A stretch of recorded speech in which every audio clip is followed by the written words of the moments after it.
Jangan sia-siakan orang yang telah mencintaimu.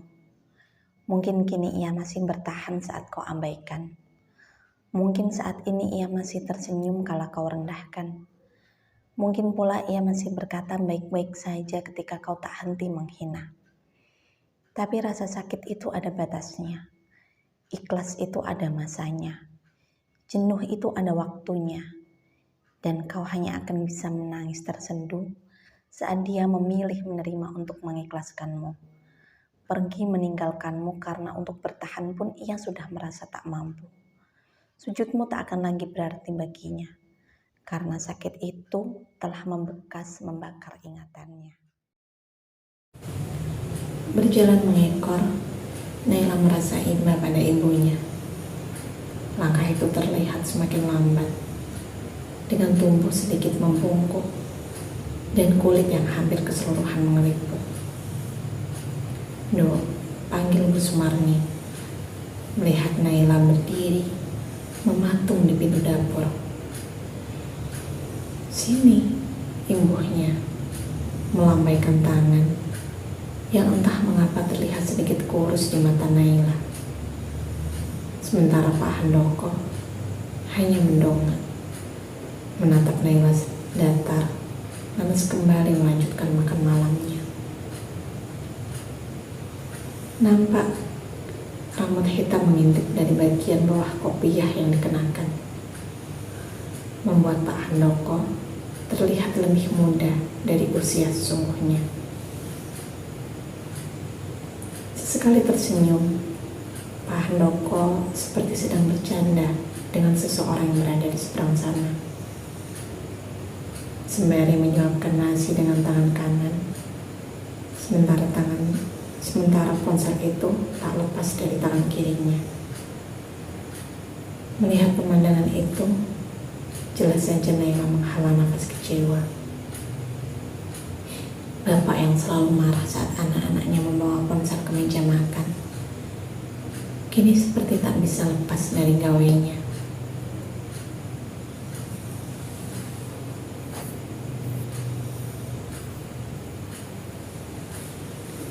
"Bapak," sapa Naila, berharap Pak Handoko menoleh, tersenyum dan menanyakan kabar atau setidaknya bertanya jam berapa putrinya tiba.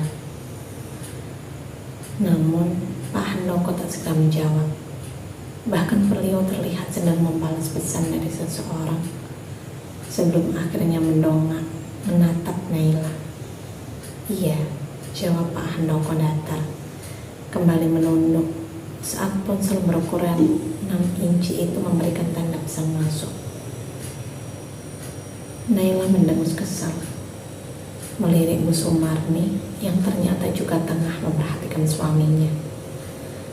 Namun tak lama, hingga Bu Sumarni mengalihkan pandangan ke Naila, lantas tersenyum dan meminta putrinya itu untuk segera duduk. "Ini piringmu, Dok," ucap Bu Sumarni, mengangsurkan sepiring nasi yang terlihat berat di genggamannya. "Kamu mau telur apa ayam bacem?" tukas Bu Sumarni, yang malam ini terlihat lebih banyak bicara, seakan sengaja ingin mengabaikan sikap dingin suaminya. Entah tepatnya sejak kapan ibu mulai diajukan. Bahkan 2 pekan lalu saat Naila berkunjung, semuanya masih terasa sama. Lalu sebelum Naila pamit pulang, ibu sempat berkata, "Bapakmu sekarang berbeda, Dok." Waktu itu Naila hanya menanggapi keluhan ibunya dengan senyum. "Mungkin bapak sedang lelah, Bu," sahut Naila kala itu. Dengan bertambahnya usia, wajar saja bila tubuh lebih sering merasa letih. Atau bisa jadi sedang banyak kerjaan yang membuat bapak acuh pada ibunya. Namun, kini semua terbukti salah. Firasat ibu benar. Ada hal lain yang membuat bapak bersikap tak biasa. Wanita idaman lain yang membuat sosok itu acuh pada keluarganya. Lain macam saja Bu, jawab Naila, namun kembali melirik Pak Handoko. 27 tahun hidup bersama mereka. Selama itu pula tak pernah ia membenci Pak Handoko, meski terkenal dengan watak kerasnya. Tak seinci pun tertanam dendam, meski sering dimaki bila tak sesuai dengan aturannya. Namun, mulai detik ini segala terasa berbeda. Naila yang terbiasa sungkan menatap bapak, kini nampak lebih berani menelisik gerak-geriknya. Bahkan ada sedikit benci yang mulai menjalar, meski Naila telah berusaha menolaknya. Sejak kapan bapak membawa ponsel ke meja makan?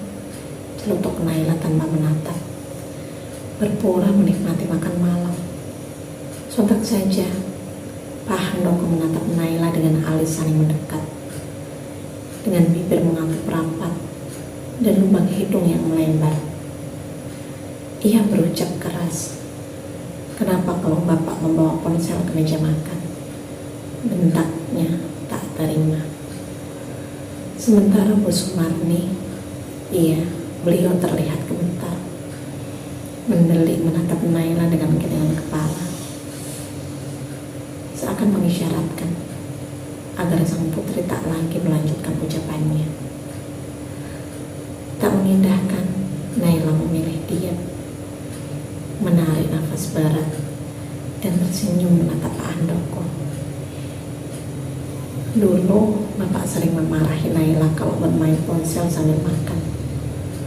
Bahkan bapak tak segan menghukum Mas Bagas saat ketahuan melakukannya. Ucap Naila terjeda. Sebelum kembali melanjutkan kata, Naila menarik kedua sudut bibir, menatap Bu Sumarni yang terlihat tertunduk pasrah. Meski dulu sering menggerutu, namun Naila sangat berterima kasih atas pelajaran yang bapak berikan itu. Naila pun sangat ingin menerapkannya pada keluarga Naila. Bapak sedang banyak kerjaan, tandas Pak Handoko dengan rahang mengeras, sangat cepat memotong perkataan putrinya, memaksa Naila menarik nafas kecewa. Tak menyahut, Naila memutuskan untuk tak lagi menyumbang kata. Iya, bapak yang dulu kini sudah tak lagi sama. Kebiasaan-kebiasaan yang sudah berpuluh tahun terulang itu, entah kini sirna kemana. Nasinya tambah Dok, timbal Bu Sumarni, memecah hening yang seketika mengurung suasana. Tak segera menjawab, Naila tersenyum melihat ibunya.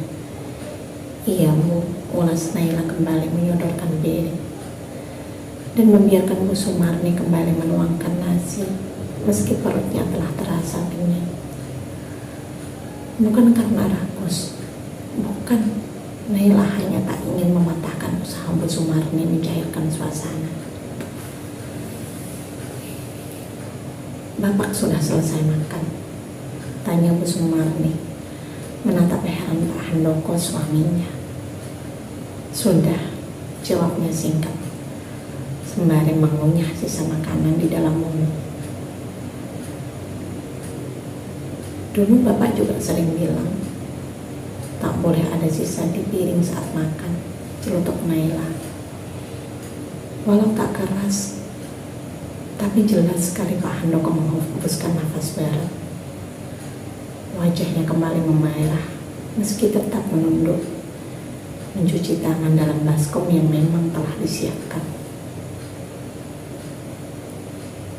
Terus, tugasnya tanpa menatap.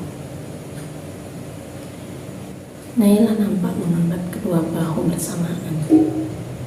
Tidak apa-apa, Naila hanya tak habis pikir. Bapak bisa meninggalkan kebiasaan-kebiasaan yang dulu bapak terapkan. Orang tua mengatur anak, itu kewajiban. Tapi anak mengatur orang tua, itu kurang ajar, ucap Pak Handoko dengan rahang mengeras. Naila nampak merapatkan kelopak mata, sejenak terdiam sebelum berucap lirih. bukan mengatur. Naila hanya mengingatkan. Tak perlu, Bapak belum ikut, ucap Pak Handoko lantang.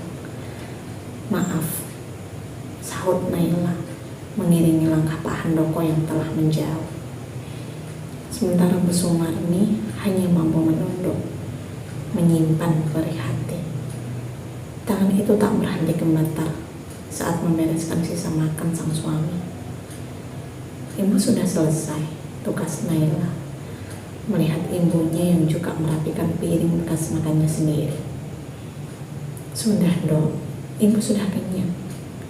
Tapi itu, tanya Naila, menunjuk makan malam Bu Sumarni yang masih terlihat utuh. Nampak Bu Sumarni menarik kedua sudut bibir, tersenyum kecil sembari berucap lirih. Sudah dok. Naila terdiam melihat Bu Sumarni membawa piring kotor, lantas mencuci dan menyusun di rak biru yang terlihat sedikit doyong. Sudah sangat usang. Iya, sejak ia duduk di bangku menengah atas, rak itu sudah ada di sudut dapur sana. Dari belakang terlihat sekali Bu Sumarni adalah sosok sederhana yang sangat anggun, dengan mengenakan baju kebaya model kutum baru yang dipadukan kain cari sogan, menambah nilai tersendiri pada wanita berdarah Jawa itu. Melangkah pelan, Sumarni kembali ke meja makan menyusul putrinya, termenung menatap sudut kosong sebelum akhirnya berucap pelan. Sudah lama bapakmu berubah, dok. Dulu beliau hanya berwatak keras, berbicara lantang dan bersikap dingin. Tapi sekarang bapakmu mulai tak peduli pada ibu, pada anak-anaknya, dan pada keluarga ini, ucapnya terjeda, menghembuskan nafas berat sebelum kembali melanjutkan ucapannya. Sikapnya dingin, imbuhnya lirih, hampir tak